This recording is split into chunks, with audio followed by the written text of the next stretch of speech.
6 నెలల 6 రోజుల వ్యవధిలో నా యొక్క కులదైవమైన ఆంజనేయ స్వామి సన్నిధిలో నా మేనగోడలకి అన్నప్రాచీన ముహూర్త సుముహూర్త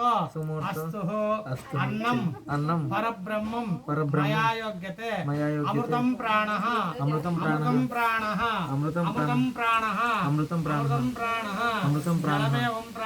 జలమేవం ప్రాణః మడుకు అమ్మాయి 6 నెలల 6 రోజుల మడుకు అమ్మాయి పాలు తాగే ఈ యొక్క అమ్మాయి ఉన్నటువంటి స్థితి సంచారంలో నడిచింది. ఇవాటి నుంచి 6 నెలల 6 రోజుల నుంచి అమృతం ప్రాణః అంటే ఉన్నటువంటి పదార్థాన్ని పాలు మరియు బెల్లము నెయ్యి బియ్యంతో కలిసినటువంటి పదార్థము ఇప్పుడు 50% పర్యంతంలోకి అమ్మాయి వస్తుంది. కాబట్టి మీ యొక్క మేనగోడలకి అమృతం ప్రాణగా యోగ్యమైనటువంటి స్థితి సంచారము, విద్య, సౌభాగ్యము, లక్ష్మీ కటాక్షము, ఐశ్వర్యము అన్ని కూడా వాళ్ళ తండ్రికి తల్లికి మేనమామకి తాతలకు ముత్తాతలకి మరియు బంధువర్గాలందరికీ కూడా సుభిక్షంగా ఉండాలని చెప్పి నా కులదైవమైనటువంటి ఆంజనేయ స్వామి సన్నిధిలో నేను అన్నప్రాచనం చేస్తున్నానని చెప్పి కొద్దిగా పెట్టేసే నోట్లో అమృతం ప్రాణః అను.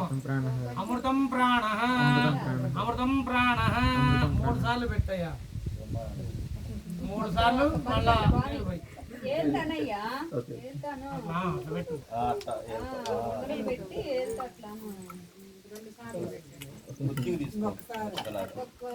కిందకు పెట్టా గిన్నె